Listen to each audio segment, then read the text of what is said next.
I think learning is the better word rather than schooling or being educated. Um, and I'll tell you why.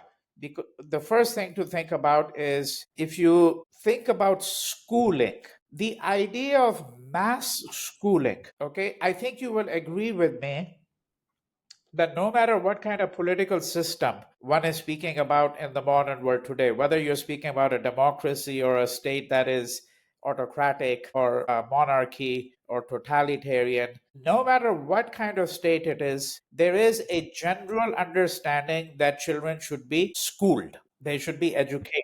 Okay? That is one of the things that has now gotten universal assent.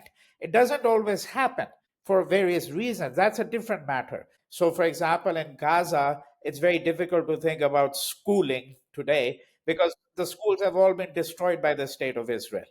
Okay. And in Sudan, it's very difficult to think about schooling because half the country is internally displaced. Those are different things.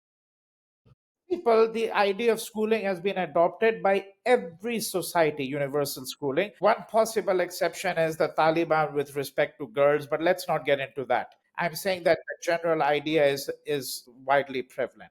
Now, this is a very modern thing. It goes back only to, frankly, the late 18th century when the French Revolution took place. One of the laws that was passed was a law of universal schooling. Okay, 1790s, that's the first time really anywhere. The idea that the masses should be schooled. But let's not forget that Immanuel Kant, the so called great philosopher of the Enlightenment, as it were, okay, one of the gigantic figures of philosophy in the world, he was very clear that the reason schooling was important was because it was the most productive way to produce dutiful, obedient students who would be good subjects of the state, you see. Okay. Now, that is precisely the problem with schooling. Okay.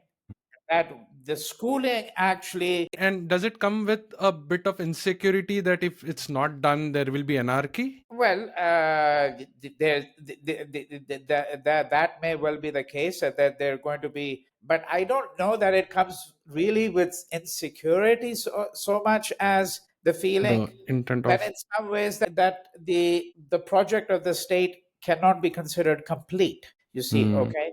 I mean, you're right in the sense that that if the state is not producing these dutiful obedient subjects, then the problem is that they may get off course, and Hmm. if they get off course, then they're obviously a source of dissent or trouble. Dissent is too strong a word, Hmm. but they're a source of some kind of anxiety, social anomie. Societies cannot be properly ordered